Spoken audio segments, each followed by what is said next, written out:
These are my people, and I find them on the street, in shadow through any wild, all wild, my people, a dance of strangers in my blood, the old woman's sari dissolving to wind, bindi and new moon on her forehead.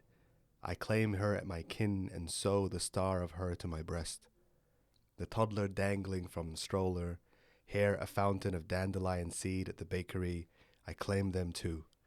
The Sikh uncle at the airport who apologizes for the pat down, the Muslim man who abandons his car at the traffic light, drops to his knees at the call of the azan, and the Muslim man who sips good whiskey at the start of Maghrib, the lone khala at the park pairing her kurta with crocs. My people, I can't be lost when I see you. My compass is brown and gold and blood. My compass, a Muslim teenager snapback and high tops gracing the subway platform. Mashallah, I claim them all. My country is made in my people's image. If they come for you, they come for me too. In the dead of winter, a flock of aunties step out onto the sand. Their dupattas turn to ocean, a colonies of uncle grinding their palms, and 1,000 jasmines bell the air. My people, I follow you like constellations. We hear the glass smashing the street, and the nights opening their dark. Our names, this country's wood for the fire, my people, the long years we've survived, the long years yet to come. I see you map the sky, the light, your lantern, long ahead, and I follow. That was If They Should Come For Us by Fatima Asghar, read by Mohamed Hassan, a poet, writer and journalist, and our guest today on Poetry Snaps. Welcome. Hi, Sarah. Welcome. It's a good poem, isn't it? It's so good. It's so good. It's sort of so like, it's not wandering, but I feel like I'm like walking with her. Why did you choose it? I have just adored this poem, and I adore the collection it comes from, which is called If They Should Come For Us. And Fatima Asghar is a New York-based Pakistani-American poet who's incredible. And there's just so much love in this poem and a lot of exploration, a lot of wandering. And like you mentioned, it almost feels like she's walking through the streets and she's seeing people that she identifies with, and she's building this clan of who she calls my people, and all of the different people that she claims for herself and feels like she identifies with and feels like are going through the same journey as her. And I think she wrote this a couple of years ago, I think around about the time when the Trump presidency was starting, and there was a lot of really intense policies and fear mongering around immigrants and refugees and Muslims in particular. And I think there was a wave of poets that wrote really beautiful poetry in response to that. And all of it, kind of what strung through all of it, was this idea that they're going to celebrate their community, and that was the way that they were going to respond to that. And I think this poem really stands out for me. I think that's something that poetry especially has such a sort of power to do, where it's like it's a form of community building and a form of like bringing together. And this poem does that both in its like form and its actual content as well. Yeah. I was having a conversation with somebody about that, and about the power of poetry spaces and community to bring together people, but also to open people up to other experiences, and in a way that I think is really missing from a lot of the way that our society works. And just the idea that what brings us together isn't necessarily where we're from or our worldview or anything like that, but a desire to come and listen and be open and to support. This kind of empathy that is kind of built, that, and you feel like you're a part of that because of that, because you feel like this is a space that allows you to share your story and be heard, but also asks of you to do the same for other people. And as a result, you get to experience and really, you know, walk through the shoes like this poem does of taking you through the journey of a single person watching the world through their eyes. And what I have found so magical about poetry and the poetry community is that it really sets that place up, which I think is really beautiful. You talk about it a little bit in one of the chapters of your book, How to Be a Bad Muslim. The chapter's called The Last Sober Driver. Yeah. And I remember like sort of that chapter taking me on a bit of a journey, because at first I was like, oh, this is about binge drinking in New Zealand. And then I was like, oh my God, it's about the poetry community. But that's almost because they're sort of like, I guess we see drinking in New Zealand as like a way of community building, right? Like as a way of like coming together. That's sort of how we justify it in a lot of ways. But the poetry community sort of, from what I understood with the chapter, provided an alternative space for you to sort of like feel like you could be yourself and get to know people and do that in a different way if you're comfortable doing like shout outs. Who were some of the people that sort of provided those spaces for you in Auckland? Absolutely. And my good friend, incredible poet, Dominic Hoey, was kind of talking to me about that chapter the other day, and he was saying something that I hadn't kind of considered, was that the poem kind of charts the birth of the Auckland slam scene, which I hadn't really realized that I was witness to.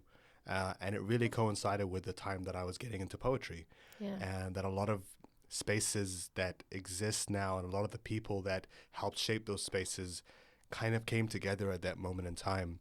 And that really began for me with the South Auckland Poets Collective, and in particular Grace Taylor and Jai McDonald, who had organized the Rising Poets Youth Poetry Movement, which was this poetry program for young people, with the aim of kind of coaching and mentoring them, and then eventually helping them get on stage and perform their work.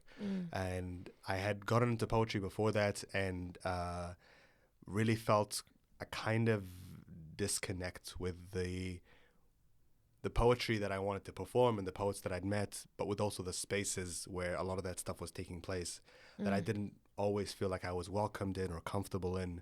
And I was also not finding a lot of young people that were doing poetry. And so even a lot of the poetry, I didn't really felt, I'm like, okay, I appreciate what's happening, but I don't feel like a sense of connection with some of these people. And then, I found a flyer for Rising Voices, and I showed up to audition to this thing, and with this idea in the back of my mind that I probably was going to hang up my boots and just kind of leave poetry behind, that, you know, it wasn't doing it for me. It didn't feel right. And I'd spoken to somebody, a friend of mine, and I told them, I'm like, oh yeah, maybe I should just go try and like something else. Maybe I should try like theater or like comedy or something like that, because poetry isn't really happening. And Go then be an actor. Huh? Go be an actor. Go be an actor, yeah. And then I showed up to this place, and then all of a sudden I found a room full of young people, and this really supportive environment. And it was also an environment, you know, I talk about in the piece about alcohol specifically, and as somebody that doesn't drink, feeling like I was always disconnected from a lot of these communal social spaces. But this was a place that was without alcohol. And all of a sudden I just felt like something inside me was coming alive, and really feeling a sense of purpose and place in this environment. And then that became the beginning of my journey. And then by the end of that year, I had decided, I'm like, this is it. Like, there's no way I'm letting go of this really special place. And then over the years, a lot of people that have really contributed to that, Ken Arkite and Carrie Rodzinski, who you've interviewed before, who were so integral in helping shape the slam scene across the country. The late and great Michelle Dury, who ran the National Poetry Slam, who really kind of took me under her wing and helped me not only get into the slam, but when I was lucky enough to win it in 2015, really rallied behind me and supported me in going overseas and taking my poetry overseas and making that a real thing that financially I had the supporting from the community to do. And that was also the time when I started thinking about taking poetry and writing and performing seriously as something that I could really own and be proud of, and that it wasn't going to just be a hobby, that this was going to be something that I dedicated myself to. And then, I mentioned Dominic Hoey before, but he was the person that helped me publish my first book on Dead Bird, and tour that around and go to festivals, and also the example that he sets generally in New Zealand as an arts practitioner and as a writer, in just being able to kind of make your own spaces, be proud of your own work, share your own work, take it on tour, sell books at your own shows, and really build a community from the ground up and bring people together. And you go to Dominic's shows, and there are people that come to his shows that you won't find at other poetry places, and he brings together people that come from like music communities and youth communities and like fighting communities and poetry communities, and he really creates a space that feels safe for them. And so that was kind of what that taught me, as well as about the idea that I didn't have to look for spaces that made me feel comfortable. I could make those spaces. I could have that power to be able to kind of create this space. And then once I did, with the friends that I formed in Rising Voices, all of a sudden I found that people were coming and filling them. And there were other people that were looking for those spaces as well that didn't find them elsewhere. And yeah, so that was something that really kind of came alive to me at that point in time, that I hadn't considered was a possibility before. I think there's something to be said, especially for performance poetry, and the way that works, because you're really in a physical space together. But you're obviously also a written poet as well. You've published books, as you mentioned. And how was that experience different for you? Because performance poetry, like I'd say, my primary interest in poetry came from performance, and like I enjoyed being on the stage and going and hearing people perform their poetry and like being in that space. But there's like an art form to written poetry as well. What was that like for you, putting your poems on the page? Well, I assume that, I don't know, I always assume that your poetry exists first in a sort of like spoken realm, and then you transform it into a book rather than the other way around. But I don't know, what was that like for you, like publishing those books and having to think about how they live on the page?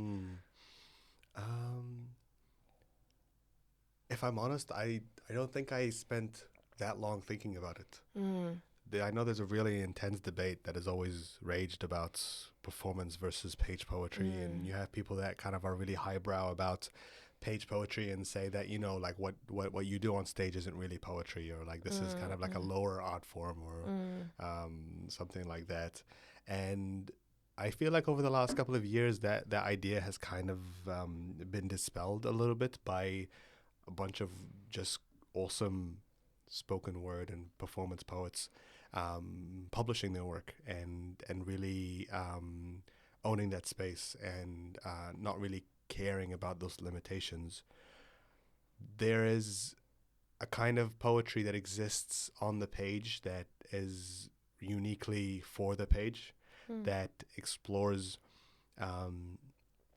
space and rhythm and a whole bunch of things, and to me that there is no kind of real separation between it. And there's a lot of poetry that I wrote for performance that when it came to publishing them, I had to rethink how these poems work on the page and what I could experiment with in terms of space and in terms of form, and there's a lot of really exciting things that you can do on a page that you can't do on stage, and obviously vice versa.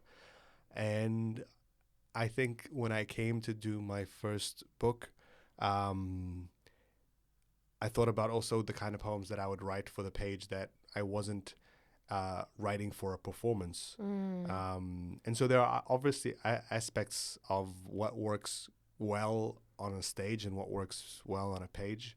I don't think there should really be too much of a separation between it.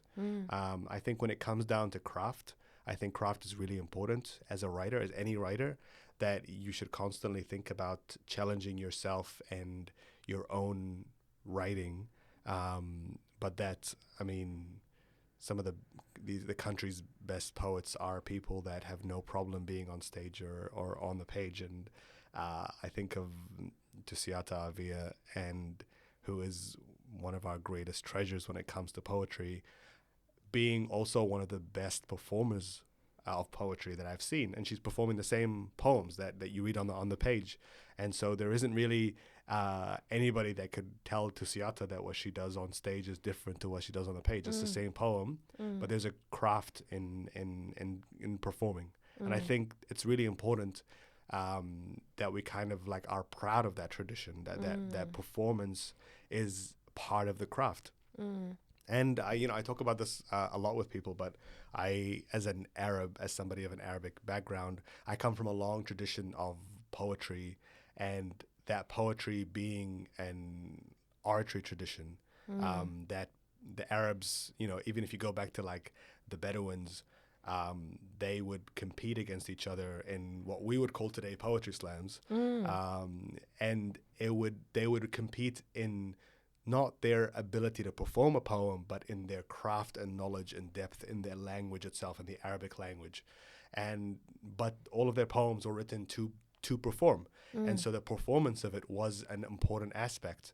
And, when you do theater or any kind of performance, you think about voice and you think about body and you think about how that influences your ability to speak. And I think it's something that's really special about poetry, is that you can write and think about how words and rhythm and voice work once you bring that to the stage. And I don't think it becomes something that is completely alien to the form of what is on the page, but it is a special relationship that you have with words and then learning how you can embody those words and how you can present yourself on stage and bring that energy and emotion through your voice into an experience like performing in front of a crowd of people. I think one of the things that seems really obvious, but makes the experience of seeing poetry performed so different to reading poetry is that it's immediate. Like there's a real immediacy about it. You have to pay attention, and once you you hear it and then it's gone, kind of thing, and I think that's also part of the reason, swinging back around to poetry spaces, I think that's one of the reasons why I struggle with poetry in spaces that are like bars as well, because I'm like, guys, you're missing it. There's so much noise. Yeah, I remember the first open mic that I went to in a bar, and some people showed up and were talking, and I'm like, okay, like you're entitled to that, but also, how dare you? How dare you do that right now? So, yeah, I feel like that's part of the reason why I like performance poetry, is because there's this real immediacy in it and really like commands your attention. Because if you miss it, it's gone. And there is like it's not necessarily always a comfortable thing, but there is like a how do I explain this? There's kind of like a level of toughness that you gain from being like performing in these kind of sometimes destructive spaces where you kind of get like battered and bruised a little bit, but then you kind of have to fight it, and then you really gotta, sometimes you have to overpower some of the people that are talking, and then after that you become a little bit more kind of staunch about the way you perform your poetry. I mean, there's been times where I've had to perform it on the side of the road and to like strangers and passers-by, which has been exhausting. And I don't think I'd do that anymore.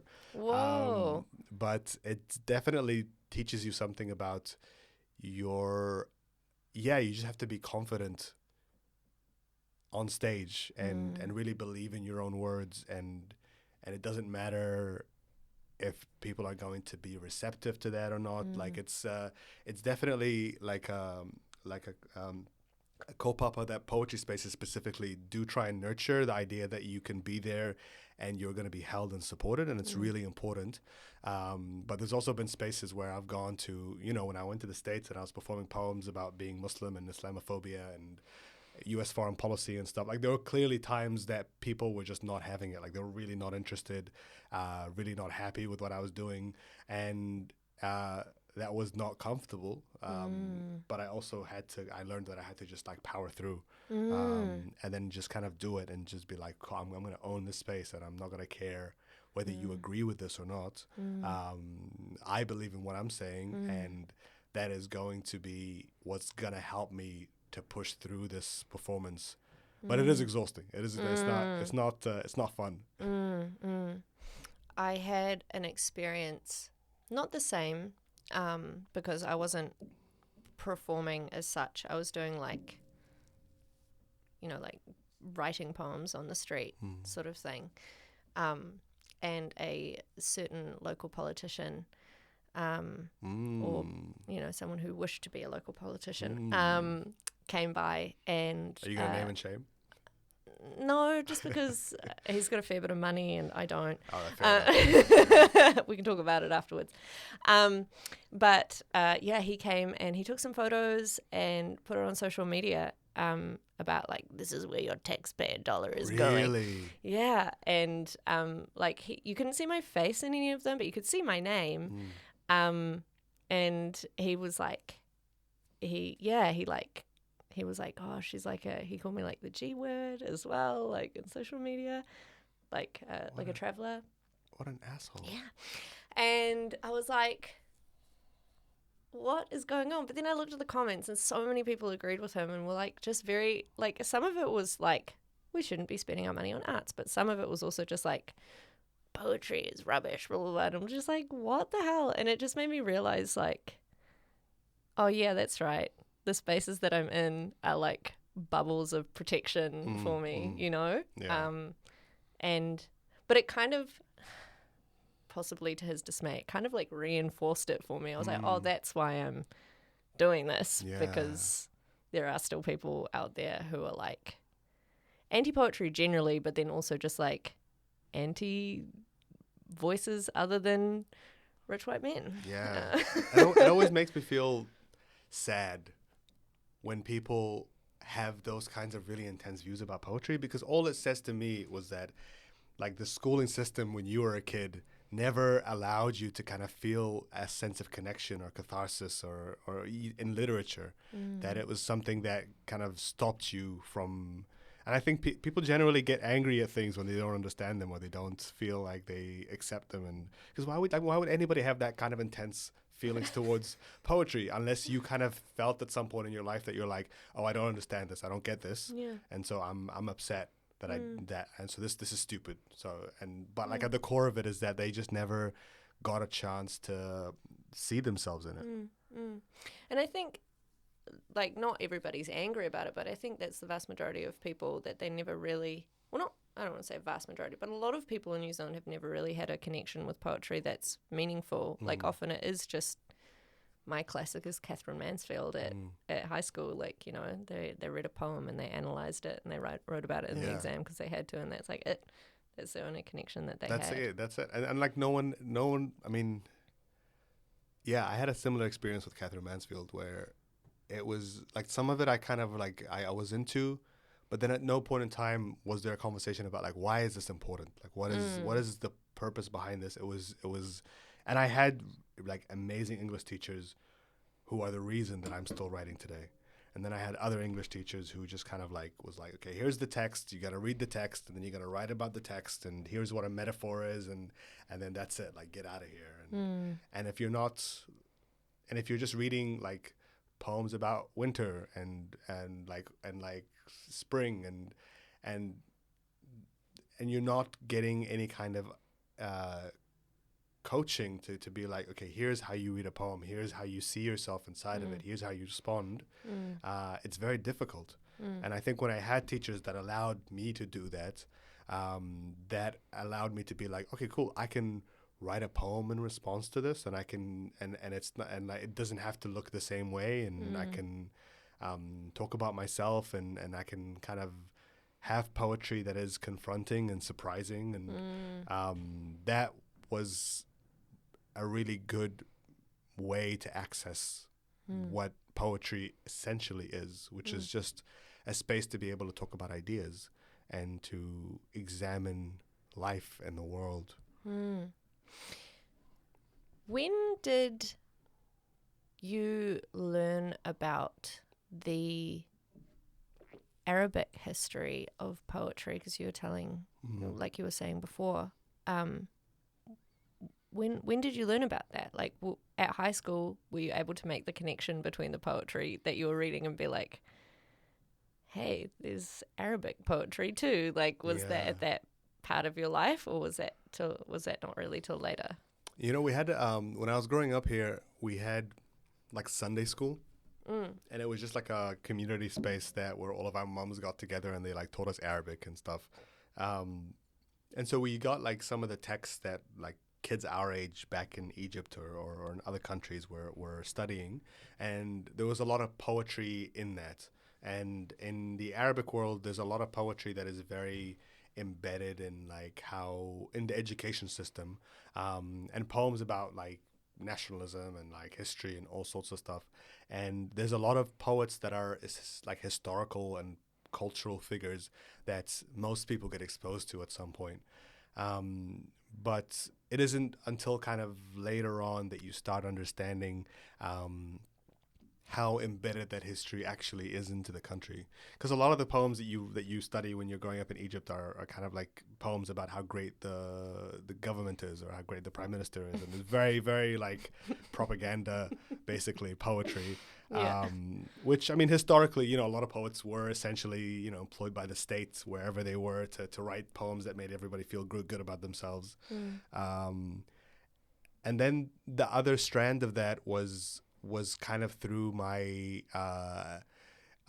understanding of the history of Islam and the way and the kind of environment that existed in like the pre-Islamic history of Arabia and the post-Islamic history of Arabia, and what the culture was like at the time.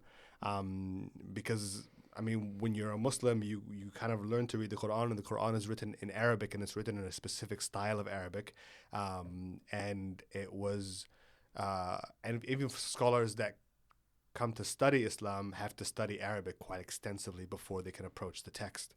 And so there was an understanding that the Arabic language was really important, even in the pre-Islamic history of the region. And when I started digging into that a little bit later, that's when I started discovering that there was like pre-Islamic poetry, and there was like the poetry of the Bedouins and the Arabian Peninsula, and how intensely woven their language was and the craft of the language was into the culture and the history of the people themselves. And that carried on until today. And you have a lot of people. You have, for example, one of my favorite poets, Mahmoud Darwish, who was an incredible Palestinian poet, who wrote extensively about exile and about being a Palestinian and being a refugee. And his poetry is so ingrained into the understanding that Arabs have of that conflict and of Palestinian culture. And so poetry is something that is very much alive in the Middle East, in the Arab world. And so it was something that I kind of had understood and had known. I don't think it influenced the way that I ended up in poetry. And so it was kind of a backwards journey of, after I got into poetry, of trying to find my way back and realize that there is this tradition that I can lean into and think about, and really try and kind of feel like I am in some ways, even though most of my writing is in English and I could not even begin to write a poem in Arabic because that's pretty daunting. Mm. That I feel like I am still a part of that tradition, and that Mm. feels really exciting for me. Mm. And I mean, even though you might not write whole poems in Arabic, you definitely do like lean on Arabic in some of your poetry. And like, there are times as someone who does, for me, as someone who doesn't speak or understand any Arabic, where I'm like, I feel like I'm missing out on part of this poem because there must be like a depth to what you've just said that I'm missing. And I mean, like, it's still a really beautiful experience, but I'm just like, that's not for me now, which is fine. Yeah. You know? Yeah. Because it isn't as well. I wanted to ask, specifically because you were talking about that Palestinian poet, I wanted to ask a little bit about your journalism and your more sort of, I want to say, I mean, poetry is nonfiction, but I guess like your more strictly nonfiction life and work, and how that kind of feeds into your poetry as well. Because your poetry is both extremely personal but also extremely political. And I've always just imagined that like the work you do as a journalist is like feeds into that, or I don't know, there's a close relationship between those two parts of you. Yeah, I think there is. And I think the same driving force behind poetry is what brought me into journalism as well. And it was his desire to, I mean, beyond everything else, I think a desire to tell stories. And I've always, since I was a kid, just really been drawn to the need to tell stories. And it was also growing up in an environment that felt inherently political. And I mean, if you're an Arab anyway, like politics is kind of part of your identity, part of your culture. You'll find like, Arab uncles arguing about politics. That's like the archetype of like the Middle East, is just like old men arguing about politics. And Is that your goal, to be an old man who talks about politics? I think I probably already am. Like I'm very comfortably, like there's so many times where I'm just hanging out with friends, and then we just get into like intense political debates, and at some point I'm like, we're becoming our parents. Like it's happening. We used to look at our parents and being like, why are you guys arguing about all this like meaningless stuff? And then that's the apple doesn't fall far from the tree. And so I think there's something about politics that is very much alive in our culture anyway. And that isn't, that people in New Zealand and a lot of Western cultures very much do not like talking about politics. It's kind of perceived as like impolite conversation. And when you're an Arab, it's kind of, it's there. It's everywhere. You grow up with like Al Jazeera playing in the background constantly. And so you're kind of constantly aware of things that are happening around you, things that are happening in countries next to you, and things that are affecting your life in a lot of ways.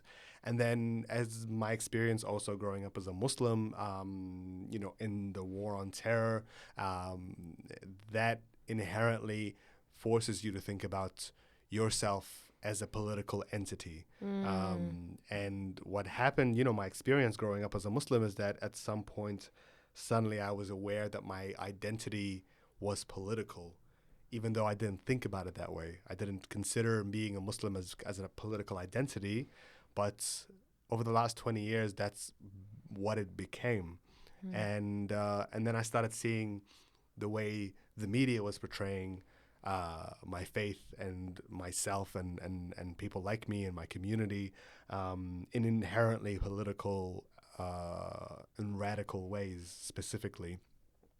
And there was a problem that I was very much aware of, was that I could not see anybody that was Muslim that was telling these stories, that these stories were being told for us over and over again in increasingly hyperbolic and sensationalist ways.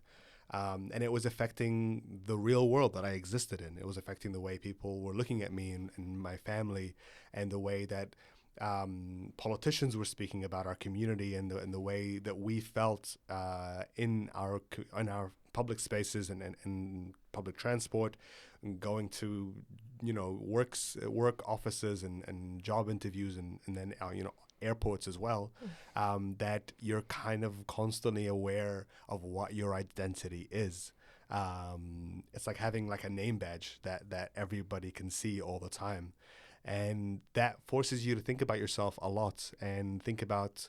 For me, as somebody that wanted to tell stories, it became okay. Well, how do I respond to what I'm seeing? How do I take ownership of this narrative and speak for myself and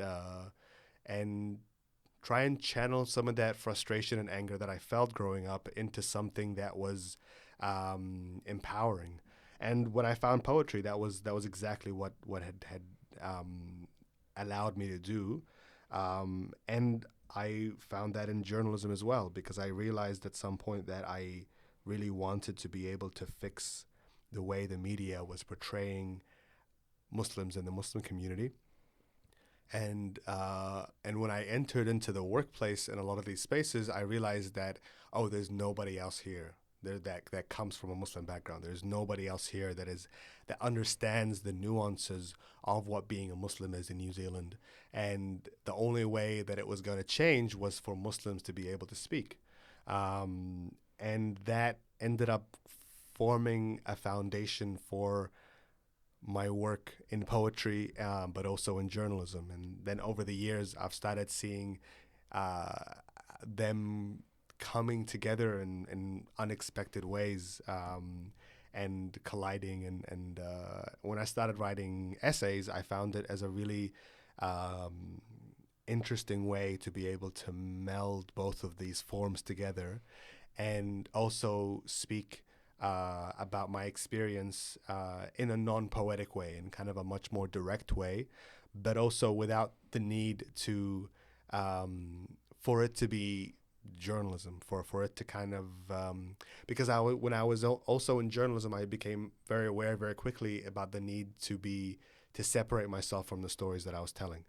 And I found that difficult, and I struggled with it a lot because I didn't know where my story ended and where a news report began, especially when I felt connected to some of the things that I was writing about. And then when I moved away from that, when I was able to find spaces outside of that, I realized that I could actually tell some of the story or part of the story using my own voice, and that I was in a way a witness to some of these things, and I actually had a story to tell, and that I could also, because again, it wasn't journalism, I could use some of the stuff that I had learned and acquired from my journalistic work to bring that in and to kind of give it a sense of depth or authenticity that kind of backed up the story that I was trying to say from my perspective. Mm, mm. And definitely what you were saying about weaving the poetry into those essays is definitely there as well. Like, I wonder how many people will read your book of essays and not know that you're a poet, because, like, me knowing you as a poet, I was reading it and I'm like, ha! You're like classic Mohamed. Classic. Like, I know that trick. It's really interesting the way that those two things have sort of like woven into each other for you. And also, I noticed a link of what you were saying about the media spaces, sort of like creating a representation of Muslim folk that you were like you perceived and you were aware of, but you were like, that's not like who we are. And how that mirrors the idea of like creating spaces. Like in your journalistic work, you're also creating a space for yourself, and also in your essay writing, you're creating a space for yourself where you can start to make representations that feel more accurate to your experience, and also the experience of the people that you've probably spoken to throughout your journalistic career as well, where you're like, no, that space isn't right for me. I'm going to create this other space as well. And you've got the power to do that as well with the mana that you have in sort of both the journalistic and the poetry world. And when it comes to poetry, I'm thinking about it now. I really think performance poetry and slam in particular, one of the cool things about it is that it does teach you how to tell a story. And it teaches you how to structure a story.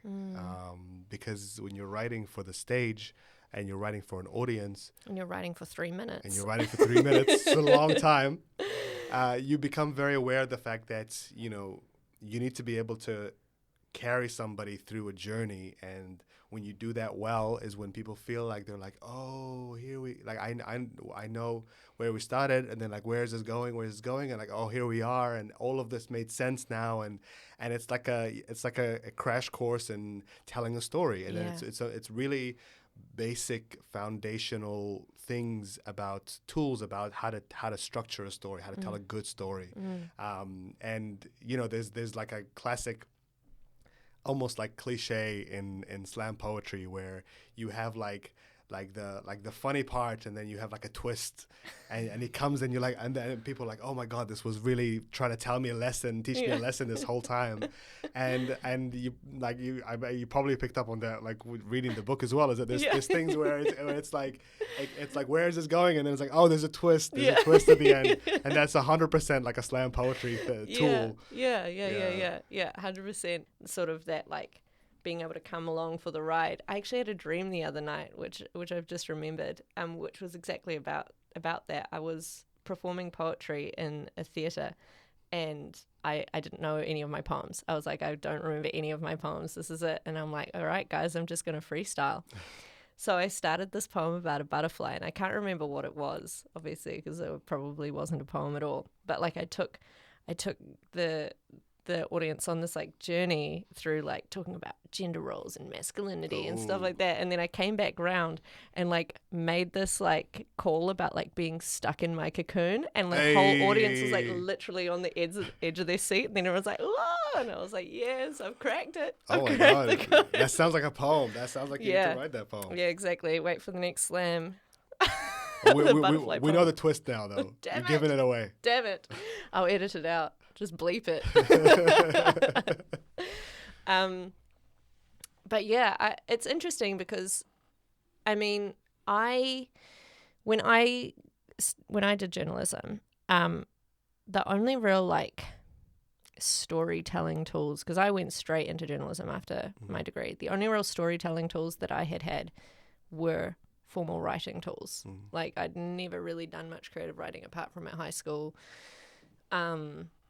And then I just written essay after essay for my BA. And so like I came into journalism, and again, it was these like really quite strict storytelling formats. And yeah, I think even though poetry provides like quite clear storytelling formats as well, it definitely allowed me to break out of that as well. There was like a certain freedom of being like, oh, like I can take a risk on this on this piece of language, or like on the way that I tell this story. Like I don't have to conform to that, which is something that Dominic taught me as well, where it was kind of like play around with it, have some fun, and I think that's, for me at least, where it allowed me to sort of like deal with some of the more personal stuff as well. Like being able to have fun with it and take risks and like not take it too seriously meant that I was able to talk about more personal things in poetry that I might not have been able to do in other formats. Yeah. And I mean, like, as you said, like your poetry, as well as being political, is quite personal as well. Yeah. Do you find that like poetry is still like a fun thing for you to like be able to like take risks and do fun stuff? Yeah, I really like the fact that, as you're saying, that there is no right way to write a poem. And there are tools that help you write a poem, and there are tools that kind of allow you to kind of figure out what you're trying to say and how to structure and all that kind of stuff. But at the end of the day, there is no blueprint for writing poems. And as a result, I mean, by extension, there is no blueprint for writing anything. That's true. And the other thing that I learned from poetry that I was able to then take into some of my other writing is the idea that, you know, like when you're writing an essay in high school, you kind of get taught very structural things about how to write an essay. You start with the premise, and then you have like your examples, and then you have your conclusion at the end. And it needs to be very clear what it is that you've reached. Yeah, use the key words. Yeah, exactly. And then in poetry, there's no conclusion, there's no good way to end a poem, except when it feels like it's ready to end. And often it's the emotional arc and the emotional narrative that is much more important than the literal narrative of the story. And in the kind of writing that I really gravitate to, it is all about emotion. It's all about the journey that you're taking somebody on, and the journey that you're being taken on as a reader. And there's a kind of, see, now I'm thinking about journalism, and I'm thinking about some of the things that I learned from journalism, and that's, you know, when you're writing a news story, there's no real romance about how to end a news story. Like, it ends when it needs to end. And sometimes someone else will end it for you. I mean, yes, sometimes an editor will be like, chop off half of the story and end it. But there's an economy about writing news stories that is also true in poetry. It's about how do you say the most with the least amount of words. And then so it's something that's, I think, is really valuable when it comes to writing, is kind of just this realization that people aren't reading poetry or books or anything like that for this very natural story. Like, they're reading for emotion. What really connects with people is emotion, more than story, more than arc, more than facts. And if you're able to feel that in your writing as you're writing it, then that will lead you to figure out where to stop. And one of the things that I love the most about poetry, more than almost anything, is endings, is the way poems end. And the more surprising and delightful that end is, the more rewarding it feels to read a poem. And there's no real way to explain. There's literally no way of explaining to somebody how you should end a poem, because there is no way to end a poem. You just write, and then you get to a point and you're like, yeah, this is it. I wish there was like some kind of secret, because ending poems is the most difficult thing for me. I find it really, really hard, and there are so many poems that I've written that I've just been like, I guess this is the end for it, like, at least for now, because I'm just like, I'm not completely happy with it, but like the end's not coming to me yet. So because you're waiting for a thing. You're waiting for something to happen, and you're writing, and you're like, yes. Yeah. Do you find it hard to end your poetry? Like, is that something that comes quite naturally to you now, or do you still find that you park poems and wait for a better end? I find it a lot harder to start poems than to end poems. Oh, really? Yeah. Yeah. And it's just like, and it was always like that for me when I was even when I was in high school and I was doing like English exams, and there would be like the creative writing section, and I would go in and I would like rush through all of the other sections and then just like leave as much time as possible for the creative writing section, and then I would just stare out the window for like an hour, waiting for like the introduction to come to me. And when I realized when I was writing stories or essays that I would just like spend a lot of time ruminating over where to start this thing, like where do I want to begin, what is the thing that makes the most sense, because the last thing I want to do is that I don't want to just literally just write what this thing is about.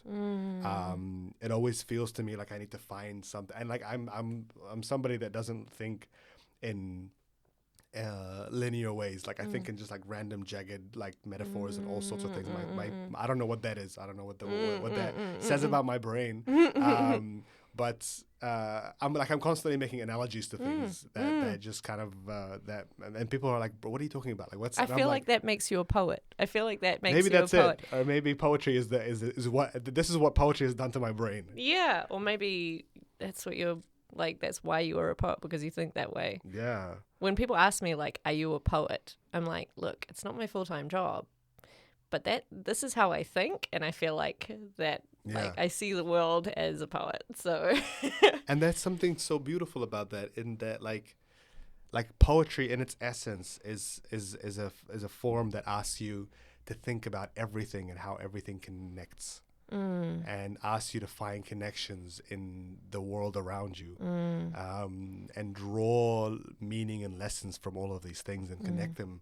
And if that isn't how we're supposed to live as human beings, then like I don't know what is. And so there is something about the poetic mind and like the mind frame that poetry puts you in that encourages you to think about connections between things, connections between people, events, nature, and to be able to try and pull threads between all of these things and tie them together. And I think that's something that's something really profound about that, and also really instinctive about thinking about the world that way. Because to me, nothing is more boring than thinking in straight lines and thinking about like, okay, this like the environment is over here, and then like our society is over here, and like football's over here, and like movies are over here. Like for me, like all of these things are connected, and it's just about finding or the rhythm that makes all of these things come together. And that was what I love about poetry, and that is what I love about writing, is that freedom to be able to do that and to make these connections, and not have somebody to tell you like, no, I don't think your metaphor is standing up here. Like this is yeah, but there's something very there's a form of resistance in that, because like linear thinking and having things in silos is kind of how our society currently works. You know, like 100%. everything's fragmented, everything is categorized, and everything like must move forward and progress. And so like to say actually, and this is why we're in the mess that we're in right now. yeah, exactly. So to say actually no, there's like a connection and like a flow and a rhythm between all these things, and they exist together, and that there's almost something sort of like spiritual in that connection is a form of resistance. I always think about this one. I'm gonna say that it's Planet Earth. I want to say that it's Planet Earth, but this clip from this nature documentary about this river, and I can't remember where it was, somewhere in the Americas, but the river had dried up, and the ecologists were trying to figure out how to bring this river back to life, and they realized that there was like this chain of things that were all connected to each other, and that the way to be able to kind of fix this ecology was to reintroduce the species of wolves to this valley that hadn't lived there in decades. And the wolves had left because all of this stuff, like the river had dried up and all this kind of stuff. And they introduced these wolves back into this valley. And the wolves started hunting a specific type of animal. And so the animal that had kind of like overpopulated the area, its numbers dwindled. And then so the grass that it was eating wasn't being overeaten. And then that started coming back. And then the grass started feeding into the geography of the land. And then eventually the river started coming back to life because of all of these things were connected. And the wolves literally brought back water into this valley that had been dry for decades. And it was just the most like profound thing, and such a lesson about the fact that all of our lives are connected, and everything that we know is connected. And of course, we're like starting to learn that lesson in really painful ways when we're talking about the climate, and we're talking about how, oh yeah, every one of us is connected to global warming, and every one of us is connected to these ecological disasters that are taking place. And it has everything to do with our lifestyles, with the way that we do industry, with the things that we choose to buy with our money, and with the things that we choose to throw away. And that all of this stuff is in this really tightly wound ball of life that exists all around us and that we're part of. And that's, as you're saying, that this real disconnect that happened with, I don't know, the Industrial Revolution, with capitalism, with the way that our modern society has formed, where we very physically disconnected ourselves from everything around us and the environment and our ecology and everything like that, and chose to think about ourselves and our societies in very siloed ways. And I mean, somebody who I think does an incredible job of capturing that in poetry is Mary Oliver. Is one of my favorite poets. And her poems are just all about nature, all about drawing meanings out of nature and observing the world around her and being able to capture all of this nuance. And that is, I mean, that's the way that human beings have lived for like most of human history. On this understanding that we have this really specific, not only a connection to the environment around us, but we are a moving part of that environment. And the actions that we take affects everything around us, and the things that happen in the world ends up affecting our lives. And now we're seeing that. Now we're seeing the fact that, like, okay, we have kind of made a mess of the climate, and then now the climate is really affecting our lives in really almost existential ways. Well, not almost existential. Well, literally truly. existential ways, Yeah. So what you're saying is that poetry is going to solve climate change. 100%. 100%. It begins here, begins on the stage. Exactly. It begins with making connections via metaphor. This is exactly what I'm talking about. Is that when we're talking about poetry, and then I'm like, here, okay, what about the environment? What about the climate change? And so this is how I think. This is how like my brain. It's like, perfect. yeah. It's perfect. It's perfect for a podcast format as well. It's perfect, and then you bring it back round. You know. That's right. There's a twist in the end. It's like this, but this actually was about poetry this whole time. I'm thinking that it's just about time for one of your poems. I really want to read this poem that I wrote about the Queen. Oh my god! Oh yes, yeah. But it's I mean, it's kind of a departure from what we're talking about, but it's also doesn't about matter. the fact that everything's political. And Yeah, exactly. Everything's political, and it's a timely poem. Yeah. So I feel like people need to hear it. Yeah. I mean, we're talking about the fact that like about politics and kind of the fact that a lot of my writing I think is political, but in the way that I think everything is political. Yeah. Which is kind of a cliche to say, but I think it's very true. And I think our existence and our identities is political, and I think more often than not we try and shut that out, and that is where I see the problem. And that's what I see, our denial of the fact that everything is political and that everything is connected, and seeing things in kind of convenient ways absolves us of responsibility. And which is kind of like a segue that I wanted to do about this poem that I wrote about the passing of the Queen. And yeah, I mean, and it made me super nervous to like put this poem out into the world, because I didn't know how people were going to react to it, and I still don't know how people are going to react to it, because people feel very, very personally about the Queen.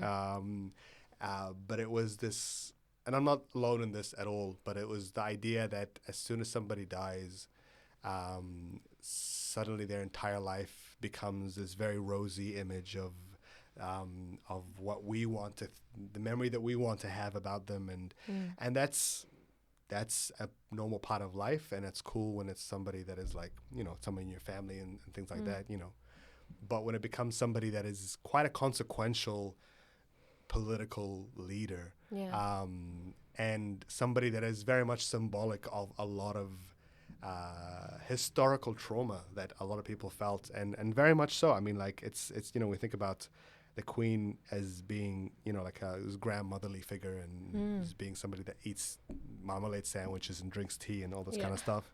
But it's just it's the realities of what her position was and what she oversaw in her lifetime, which was the ends of the British Empire, and which like it was a lot of pretty. So anyway, here's my poem. No, I'm very ready for this Yeah. because I don't know if you can tell, but I'm not particularly a huge fan of the monarch either. So Okay, cool, cool. safe space in here. I'm not offending you with this part. Absolutely not. So this is called 15 Ways to Honor the Queen's Memory. 1. Buy a hat. 2. Wear that hat everywhere. 3. Make people bow before the wisdom and wonder of your hat. 4. Honeymoon in an exotic place. 5. Break into the home of a local family. 6. Empty the fridge, uproot the vegetable garden and the grandparents' graves. 7. If they resist, send in your cousin to teach them British values. 8. On your way out, raid their jewelry cabinet and sellotape the diamonds to your hat. 9. Your hat is now the greatest hat, and everyone must agree or else. 10. Hire someone from the house to drive you around the block in a car bought with stolen jewels while you scream out the window, "I own you now!" 11. Crush the bones of unearthed relatives into a fine cream. Lather it over your face while you pray for long life. 12. When your daughter falls in love with the driver's son, watch your bloodline murk before your eyes. Pull out a pair of wire cutters and hashtag Carpe Diem. 13. Years later, on a foreign exchange, the driver's grandchildren will pay to visit the house you keep your many hats. 14. They will pose next to their favorite hat, the one that reminds them of the stories they were told about how beautiful their house used to be before the storm, before the droughts and the famine, before history was forced to kneel, before the vultures arrived to stretch their wings and feast. 15. They will watch the sun set over your garden, so serene, so full of promise, and wonder why your local cuisine tastes so much like their mother's cooking.